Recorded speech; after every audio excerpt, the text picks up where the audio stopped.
think I'm recording now. Hello, everybody. I am going to share my screen and get my presentation on the screen and get it started. All right. Hello, everybody. So I'm Laura Alice Watt. I'm a professor of geography, environment, and planning at Sonoma State University in Northern California. I'm going to apologize in advance for constantly looking at my notes, but this is the best way for me to stay on track with this talk. So I'm an environmental historian, and I'm going to be talking today about my ongoing research project, which is investigating the landscape history of the Rocky Mountain Biological Laboratory, or RMBL, which is a world-renowned scientific field station located just west of the Continental Divide in central Colorado. I've circled it on the map here. I just realized I can use my pointer, so there it is. And apologies to those of you who already know some of this story. There may be a bit of repetition, but I'm imagining that at least some of the people in this audience, either maybe students who haven't been to RMBL yet, or friends that I send this link to, might not know much about the lab's history. So I'm going to start with some introductory remarks and the establishment of Gothic, and then get more explicitly into the archival research that I've been doing into RMBL's early history. And I'm also going to divide this talk up into 4 separate videos so that if you want to skip ahead, if you feel like you already know a lot about the 1880s, say, and you just want to skip ahead, you can do that. Or if you need a break in between segments. So the first part is introduction and definitions. So as some of you obviously well know, RMBL sits at the foot of Gothic Mountain, this beautiful mountain with lots of spires on it that reminded people, I guess, of the old Gothic cathedrals, hence the name. And RMBL is built on the site of a town called Gothic, go figure, which was a silver mining town. Established in 1879, it bustled with activities for just a few years and then was proclaimed dead by a local newspaper in 1883, just 4 years later, after the price of silver dropped and it became sort of economically infeasible to continue operating here. So Gothic is a fairly, somewhat typical, actually, story of a Western boomtown gone bust. In many ways, as you can see, it's not surprising why this town had such a short existence, because this is an incredibly rugged and harsh landscape. This photo from roughly 1881 is of Copper Lake, with East Maroon Pass in the back here. This is about 11,500 feet above sea level, and Copper Creek, which comes out of Copper Lake, runs right through the town site of Gothic, about 5 miles downstream. So as you can see, high mountains surround the region pretty much on all sides. The elevations varying from 10,000 feet up to 14,000 feet can make the area very difficult to enter, much less to live there year round. The Continental Divide also effectively cuts the region off from Denver and its sort of associated metropolitan area to the east. Winter snow can start as early as September, can fall in amounts higher than 400 inches a year or even more, and can melt out as late as June, and honestly can fall almost any time of the year. So it's a very snowy place. In addition to being sort of interesting from an academic perspective for me, it's also interesting for personal reasons, because this is where I spent all of my childhood summers. So I'm the little person in the red sweater on the left side of my mom, and my sister's on the right. My parents actually, we not only spent our summers here, but my parents actually met here. In 1962, the photo's from 74, but they met in 1962 when mom was taking a botany class and dad was starting his graduate research as biologist. So I truly would not exist if it was not for this place. And every summer of my childhood, from the age of 2 until about 14. After that, I stayed some half summers. I spent here going for hikes, rambling around the valley with my sister and a bunch of other kids. Not that many of us, but there were a good concentration here. All kids of other professors doing research at RMBL. And I remember this as a landscape of just absolute freedom. It's a place where I forged my closest connections with nature. or the natural world, and in some ways also with my own imagination and sense of self. Somehow, I'm not quite sure how, I managed to not visit Gothic for about 2 decades. But then I visited again briefly in 2014 when I was attending a conference at down in Gunnison, which is the nearest large town, and it's the name of the whole county. And I noticed there have been some subtle changes about this place, or shifts away from sort of the idyllic version of Gothic that's in my head.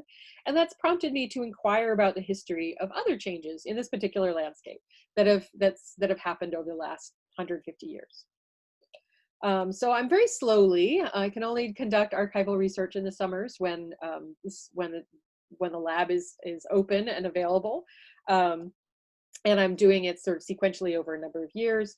I'm conducting this environmental history project, which, as this quote from my friend Nancy Langston suggests, involves cultural as well as ecological forces over time. So looking broadly at how the landscape around RMBL has transitioned through eras of mining, scientific research and experimentation, and more recently, increasing recreation pressure and management as legally designated wilderness. This work will also chart the history of ecological science itself, from the early days in the 1920s of the lab, of doing mostly natural history and description, to more recent eras of greater experimentation and studying ecology at larger spatial and temporal scales. So I'm going to start with a few definitions of how I'm using the term landscape, drawing primarily on literature from geography. In an essay by Donald Meinig on how humans view and interact with landscapes, he wrote, "Any landscape is composed not only of what lies before our eyes, but also what lies within our heads." So people bring their own different values or interests to the experience of any given landscape. Sort of seeing it through different lenses, almost like different camera lenses, and resulting in contrasting perceptions of what is actually there or how it might be used. So an example would be a Civil War battlefield is going to look and feel different to someone from, say, the northern part of the US versus the southern part. It might look entirely different or feel different, again, to someone who isn't even from the US, and so doesn't have that same sense of the rift that kind of place represents in our culture. And so landscapes are not only subject to differing perceptions, they're also described by Paul Groth as resulting from the interaction of people in place. So, you know, people live in a given area, they're limited by the local environment, the local the climate, whatever sort of characteristics the place has, limits what people can do. For instance, Gothic, it's very hard to grow a vegetable garden because the growing season is so incredibly short. It doesn't get hot enough for some things. So the environment limits what people can do, but then people with their own sort of ideas and values and the ways in which they use a given place are going to shape that place over time. Maybe they build some buildings, or they plow a field, or, etc. They're going to change the way that landscape looks over time. And that in turn shapes the natural environment. And so there's this iterative process, this interaction between people in place that eventually produces the landscape that you see and experience at any given time. Landscapes therefore become, as Pierce Lewis describes them, our unwitting autobiographies. We're writing our own story in the landscape, without realizing it and without intending to. If you then visit a landscape where people have been living for some period of time, you can look for clues about what those values and land uses have been by looking at the landscape itself. So it becomes sort of overwritten with our stories. Sometimes you hear people talk about natural landscapes versus cultural landscapes. I argue that all landscapes include both. It's not an either or. The densest cities still have trees and birds and the local climate and so forth. And the most remote wilderness is still affected by climate change or by historic land uses by indigenous peoples, or, etc. And also then, because both ecosystems and cultural systems are themselves dynamic, landscapes are always dynamic. They're always changing and shifting in response to both shifting natural and cultural forces. Okay, so getting back to Gothic, the landscape of RMBL reveals an overall shift in how the surrounding mountains and ecosystems have been viewed by people living in or using the area over the last century or 140 years, really. And by the way, I should add that some of these very old photos of Gothic were scanned by someone with a company name called Colorado Artifactual. I really appreciate being able to download these watermarked images and use them, especially for these pairs where the view is the same, but the photo taken at different times. All of the photos that are from the 1970s were taken by my mom. So thanks, Mom, for letting me use your slides. Okay, so landscape of RMBL. This is the town site of Gothic looking north towards Bellevue Mountain. This landscape reveals an overall shift in how, like I said, the mountains and ecosystems have been viewed by people living in the area over time. The resources that were considered valuable or desirable have changed from minerals in the 1880s to ecosystems now. From considering a landscape as a source of wealth or income to being a source of information or knowledge, or a source of recreation for tourists that come to this area. And with that shift of what's valuable, of what's sort of the significance of this place, we also see a shift in terms of how or where those resources are considered valuable. When this is looking south through Gothic, looking down south towards Crested Butte Mountain. The minerals of interest in the 1870s and 80s was mostly silver, but also copper and lead and coal in this area. Those minerals had to be extracted and moved to have any value. They're not valuable unless you can get them to market. And in fact, the difficulty of that process of extracting them and getting them out of the region, not just getting them out of the ground, but getting them out of Gothic and out to markets. That process, the difficulty of that process led to the demise of many small boom towns, including Gothic, which, like I said, was declared dead only 4 years after it started.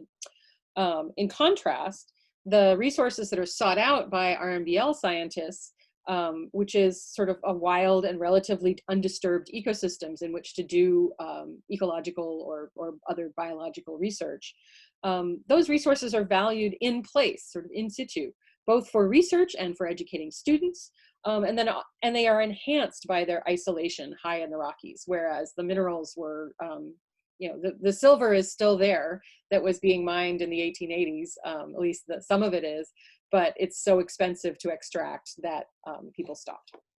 That didn't make any sense, but you know what I mean. Okay. So these different lenses through which the region can be understood have resulted in entirely separate relationships of the people to the environment in which they live. They also represent changing relationships of the resource control in the area.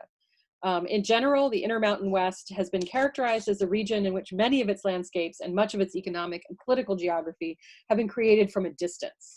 The early history of this region shows the importance of decisions made from afar in shaping or directing resource management decisions. So mining and railroad companies based in Denver or even further east in New York, say, have had profound effects on how and where development occurred across Colorado in the late 1800s. And around roughly the same time, the federal government, which owns over 3/4 of the land in Gunnison County, both under the ownership of the Forest Service and then also later the Bureau of Land Management, the BLM. So around the same time, the late 1800s, the federal government began to influence the kinds of resource management decisions that were made in this area.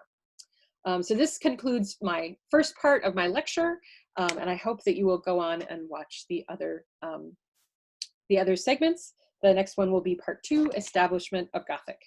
And I need to stop sharing my screen, and I will end this. So see you in part 2.